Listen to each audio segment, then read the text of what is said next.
Herkese merhaba, Joe Chef in the Kitchen'ın yeni bir bölümüne daha hoş geldiniz. Bugünkü konumuz çok eski bir teknik, bir pişirme tekniği. Japonların tempura tekniğinden bahsedeceğiz bugün. Rivayete göre 16. yüzyılda Portekizli Katolik misyonerler Katolikliği yaymak için Uzak Doğu'ya bir sefer düzenliyorlar. Çünkü o dönem Protestanlık yayılmaya başlanmıştı ve bunun önüne geçmek istediler. Japonlar da Portekizlilerden görmüş oldukları kızartma tekniğini zaman içerisinde kendilerine benimseyip tempura tekniğini geliştirdiler. Çünkü Portekizliler kızartma konusunda çok iyilerdi o dönem. Her şeyi kızartarak yiyorlardı. Japonlar da Portekizlilerden görmüş oldukları bu kızartma tekniğini aldılar, benimsediler ve tempura tekniği böylece ortaya çıkmış oldu. Tabii ki de tempura dendiği zaman akla gelen birkaç ürün var. Bunlardan bir tanesi karides ve değişik sebzeler tempura halinde pişirilebiliyor aslında. Yaygın olanları karides, tatlı patates, mantar, patlıcan ve bunun gibi sebzeleri rahatlıkla tempura tekniğiyle pişirebilirsiniz. Hemen hemen her sebzeyi pişirebilirsiniz. Sadece çok sulu ve çekirdekli olan sebzeler genelde tempura yöntemiyle pişirilmek için uygun olmayan sebzeler oluyor genelde. Çünkü çok fazla su barındırdıkları için genelde çıtır olmuyorlar, daha yumuşak kalıyorlar. Biz de bugün bu tekniği sizlere göstermeye çalışacağız. Bugün karides tempura yapacağız. Malzemelerimiz önümüzde hazır. Hazırsanız videomuz başlıyor.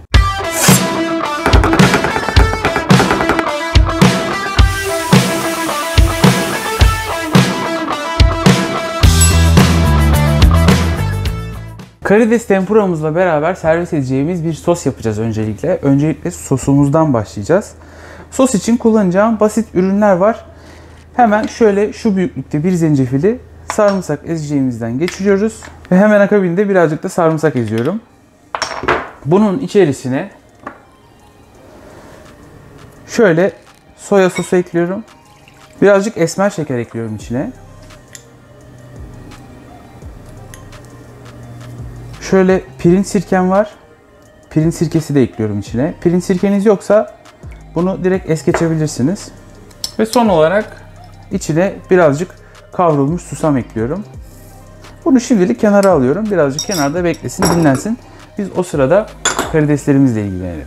Evet, geçiyoruz karideslerimize. Karideslerimizi öncelikle ayıklamakla başlıyoruz. Ardından yapmanız gereken birkaç işlem daha var karideslere. Onları göstereceğim.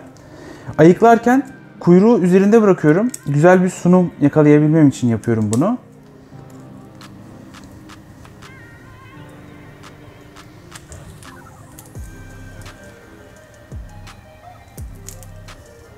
Şu şekilde kuyruk üzerinde kalabilir. Şimdi karideslerin genelde şu sırt kısmında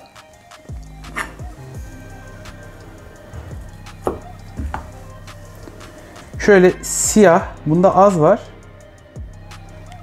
biriken bir kum oluyor aslında. Böyle bir bağırsak gibi. Onu çıkarmanız gerekiyor. İkincisi de genelde tempuralarda karides böyle dümdüz olur. Bu şekilde oval olmaz, eğimli olmaz. O düz şekilde yakalayabilmemiz için yapmamız gereken bir şey var. O da şu. Alt kısmına, bakın bu sırt kısmını açtım. Şimdi ters çevirdim. Alt kısmına olabildiğince böyle derin olmayacak şekilde çizikler atıyorum.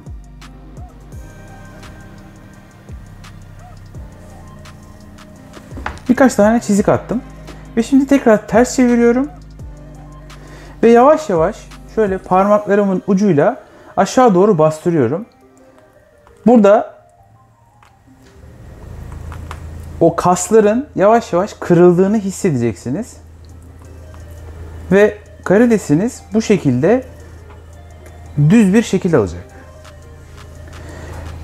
En son bir şey daha var. Şu karidesin kuyruğunun ucunda biriken, bu karidese rengini veren bir madde var. Onu da bıçağınızın ucuyla böyle sıyırarak alabilirsiniz. Çünkü bunun içinde oldukça fazla su var ve yağ girdiği zaman patlama yapabilir. Bu tamamen sizin sağlığınız için gereken bir şey. Bakın şu şekilde karidesinizi dümdüz yapabilirsiniz. Göstermiş olduğum teknikle. Şimdi bütün karideslere aynı işlemi yapıyorum. Hazır olduğumuz zaman hemen hop bir sonraki işlemeye devam edeceğiz.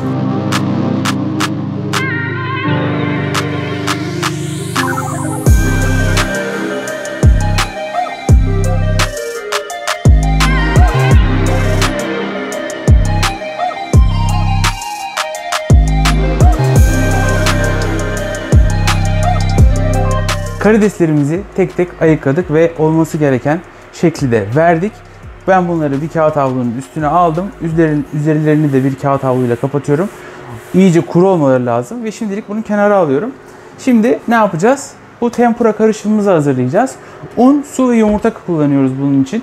Oldukça basit ama birkaç tane dikkat etmeniz gereken unsur var. Bunlardan bir tanesi ununuzu eleyin. Topak topak kalmasın içinde. İkincisi kullanacağınız su çok soğuk olsun. Ben birkaç tane de buz parçası attım. İçine ekleyeceğim zaman buzları alacağım tabii ki de.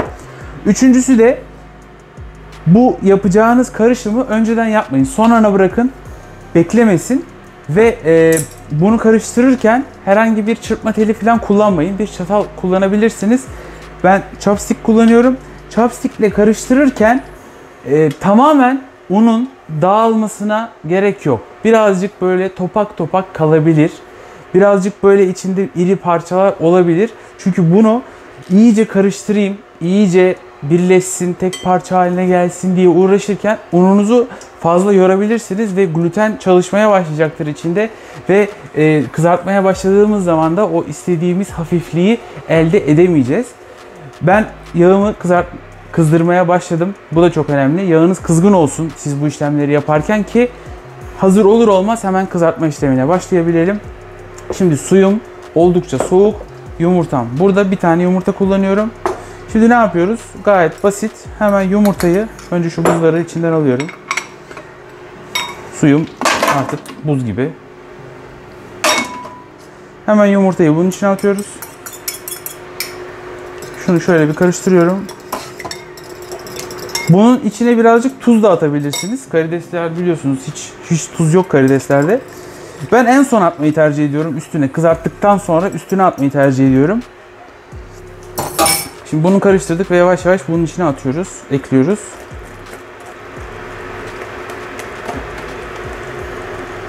Bakın şu görmüş olduğunuz beyazlıklar gittiği an tamam artık durabilirsiniz.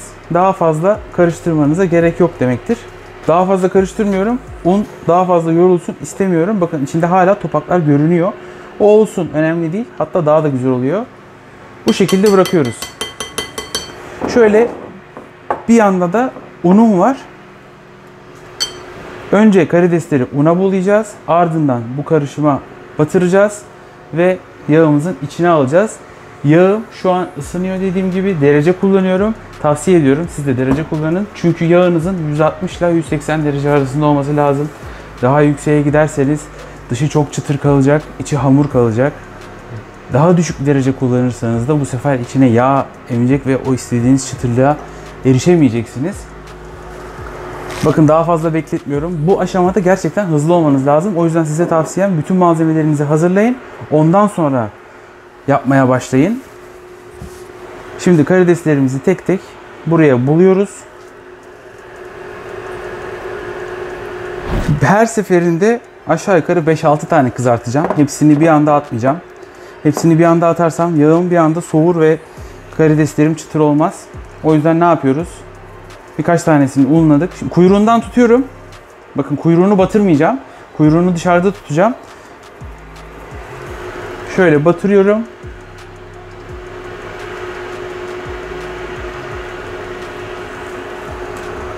Fazla olanını akıtıyorum. Ve direkt yağın içine alıyorum. Yağın içine aldığım zaman şöyle bir 5 saniye kadar şöyle bir gezdiriyorum içinde. O da karışım karidesten bir anında ayrılmasın diye şöyle bir gezdiriyorum. Ve aynı işlemi tekrarlıyorum.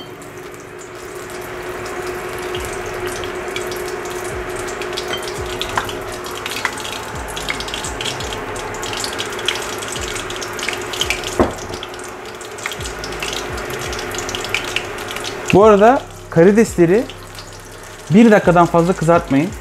Karides hemen pişen bir şey. O yüzden 1 dakikadan fazla tutmayın. Ben şimdi koyma sıramı hatırlıyorum. Hangisini önce alacağımı da biliyorum. Siz de ona göre kendinizi ayarlayın.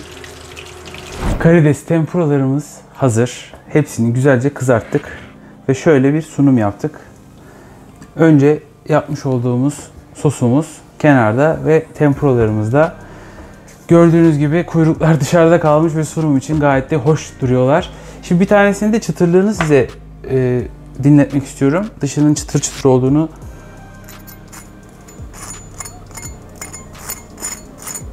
duyuyorsunuzdur herhalde.